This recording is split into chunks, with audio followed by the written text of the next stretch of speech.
এক মাসেরও বেশি সময় যাবত ইরান, যুক্তরাষ্ট্র এবং ইসরায়েলের ভিতরে যে সংঘাতটা চলছিল, এই সংঘাতের একটা সিজফায়ার হলো এবং আমরা মোটামুটি সবাই খুশি হলাম। সবাই ভাবলাম যে যাক, 15 দিনের জন্য অ্যাটলিস্ট একটা সিজফায়ার হয়েছে এবং এই সিজফায়ারটা পরবর্তীতে যদি ফলপ্রসূ আলোচনার মধ্য দিয়ে যায় তাহলে হয়তো এটা দীর্ঘ হবে। কিন্তু ঝামেলা যেটা হইলো যে এই 15 দিনের সিজফায়ার যখন ঘোষণা হয়েছে, ঘোষণা হওয়ার একদিন পেরোতে না পেরোতেই ইসরায়েল কিন্তু ভয়ঙ্করভাবে লেবাননে হামলা চালিয়েছে এবং লেবাননে ওই সব জায়গাতে হামলা চালাইছে যেসব জায়গায় মানুষ নিরাপদ আশ্রয়ের জন্য অবস্থান করছিল এবং এই হামলায় প্রায় একদিনেই 254 জন মানুষের মৃত্যুর খবর পাওয়া গেছে। এবং শুধুমাত্র লেবাননে হামলা করে না ইসরায়েল, লেবাননের পাশাপাশি ইরানের বেশ কয়েকটা স্থাপনাতেও কিন্তু তারা হামলা চালিয়েছে। তার মানে বুঝতে পারতেছেন যে সিজফায়ার ঘোষণা হইল, যুক্তরাষ্ট্র এখান থেকে হামলা বন্ধ করলো, তারা হয়তো এখান থেকে চলে যাওয়ার সিদ্ধান্তও নিল, কিন্তু ইসরায়েল তার হামলা থামাইলো না।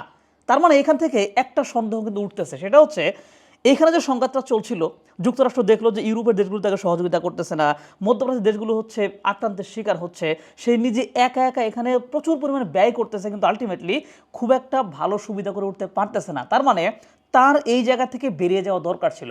তাহলে এই যে 15 দিনের সিজফায়ার, এইটা কি আসলে যুক্তরাষ্ট্রের এখান থেকে এক্সিট হওয়ার কোনো প্ল্যান ছিল? মানে এখান থেকে সে চলে গেছে, বাট আলটিমেটলি যুদ্ধ কিন্তু থামে নাই, ইসরায়েল তার যুদ্ধ চালিয়েই যাচ্ছে।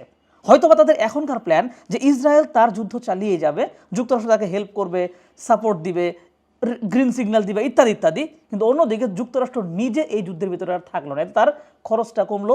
দেশের ভিতরে ট্রাম্পের বিরুদ্ধে যে বিশাল পরিমাণ একটা বিক্ষোভ দানা বাঁধতেছিল, হয়তো সেই বিক্ষোভটাও থেমে যাবে এবং ওভারঅল পুরো পৃথিবীতে ট্রাম্পের এগেনস্টে যে একটা বিশাল ধরনের একটা জনমত গড়ে উঠতেছিল, হয়তোবা এই জনমতটাও ধীরে ধীরে কমে যাবে।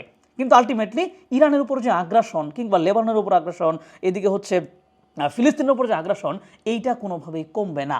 তার মানে একদম স্ট্রেট কাট কথা, এই যুদ্ধবিরতিটা ছিল মূলত মার্কিন যুক্তরাষ্ট্রের এই জায়গা থেকে হয়তো একটা সেফ এক্সিট, কিন্তু আলটিমেটলি এই মধ্যপ্রাচ্যের সংঘাত কিন্তু এখানে থামলো না। আর এই যে দেখেন, যখন ইসরায়েল এরকম হামলার ঘটনা ঘটাইলো, তখন কিন্তু ইরানও চুপ করে বসে থাকে নাই, সাথে সাথে সে আবারও এই হরমুজ প্রণালী বন্ধ করে দিয়েছে এবং হরমুজ প্রণালী বন্ধ করে দেওয়ার ফলে আবারও যে তেলের প্রাইসেস, সেটা কিন্তু আবারও বিশ্বব্যাপী বাড়তে শুরু করেছে।